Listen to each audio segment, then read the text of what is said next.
अब इतना ही बोलूंगा कि मोदी जी क्या हुआ आपको? सत्ता की लालच में भूल गए बाप को। के साथ मैं हूं आदर्श झा। देखिए, देश में इस वक्त लोकसभा चुनाव चल रहे हैं और सभी पार्टियां जब जनता के बीच जाती हैं तो युवाओं की बात जरूर करती हैं, युवाओं के रोजगार की बात करती हैं, युवाओं की शिक्षा की बात करती हैं, युवाओं की बेहतरी की बात करती हैं। लेकिन आखिर दावे वादे तो सालों से हम देखते सुनते आ रहे हैं, लेकिन युवाओं को मिलता क्या है? और इसी कड़ी में सत्ता के संग्राम का रथ presented by cool stylish fans लेकर हम पहुंचे हुए हैं राजस्थान के अजमेर लोकसभा क्षेत्र में।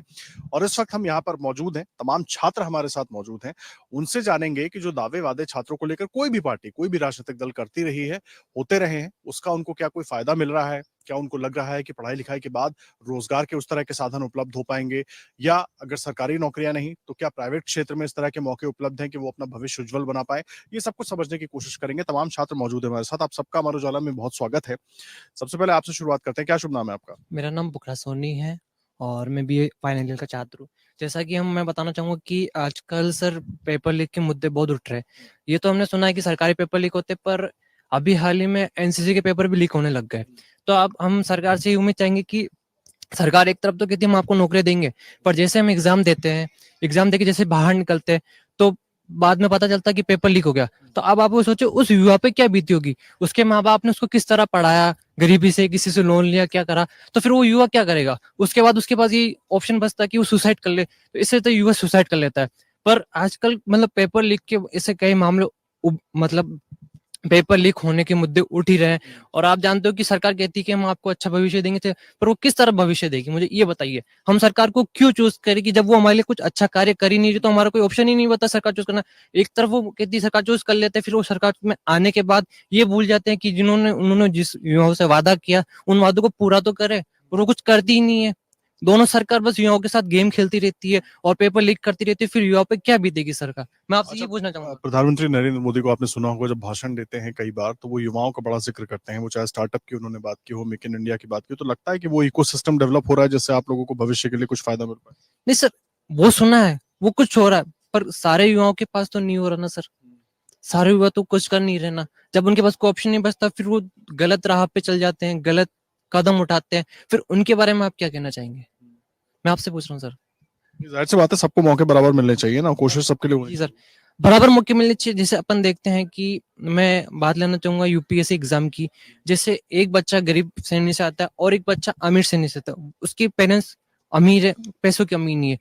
और जैसे जो गरीब बच्चा है जिसके माँ बाप ने उसको पैसा लेके बड़ी मेहनत से पढ़ा लिखा के उसने बताया, वो एक नंबर से फेल हो जाता है गरीब बच्चा। और अमीर बच्चा है कि वो पास हो जाता है। वो पास होने के बाद उस नौकरी को छोड़ देता है कि मैंने तो बस इस एग्जाम के लिए दिया था और मैं पास हूँ, अब मैं नौकरी छोड़ के मैं कोई दूसरा काम में जाऊंगा। अब बताइए, वो जो एक एक नंबर से जो बच्चा गरीब बच्चा वो फेल हुआ है, उसके बाद वो पास होने के बाद उसको नौकरी मिलने के बाद भी वो नौकरी छोड़ देता है, तो अब उस युवा पे क्या बीतेगी जो एक नंबर से रह गया? ये बताइए, सरकार से पूछना जाहिर सी चाहूंगा। बात है, ये बड़ा सवाल है और जो सवाल ये पूछ रहे हैं वो सिर्फ इनका नहीं है, बहुत सारे युवाओं का सवाल है। क्योंकि पेपर लीक हो या तमाम जो शिक्षा को लेकर चुनौतियां हैं वो कई बार छात्रों को बहुत परेशान करती हैं। अपने भविष्य को उज्जवल बनाने की कोशिश में तो छात्र लगे होते हैं, लेकिन धीरे धीरे वो दिक्कतें उनको फेस करनी पड़ती हैं जिसकी वजह से उनको लगता है कि सब कुछ अंधकार में हो गया है। क्या नाम है आपका? मेरा नाम निश्चल है। निश्चल, क्या युवाओं के लिए मुद्दे क्या देखते हैं? रोजगार, हायर एजुकेशन, स्किल डेवलपमेंट, किस किस तरह के मुद्दे देखते हैं और क्या लग रहा है कि कुछ काम हुआ इस पर? रोजगार के तो बहुत सारे ऑप्शन है जो सरकार हमारे को उपलब्ध करा रही है, लेकिन फिर भी मतलब उनसे मतलब अभी तो रेस ही लगी है, सबको मतलब मेहनत करनी पड़ती है तब जाके चीजें मिलती है।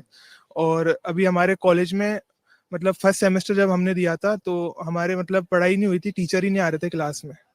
तो हमारे कम से कम जितने जब तक एग्जाम नहीं हुए पहले सेमेस्टर हमारी ये चीज चलती रही थी। हमने मतलब शुरुआत में तो कुछ बोला नहीं था किसी टीचर को पढ़ाने के लिए। तो टीचर कहते थे कि हमको मतलब आप बुलाने के लिए आओ तब हम आपको पढ़ाएंगे। तो ये चीज हमारे चल रही थी पहले सेमेस्टर में।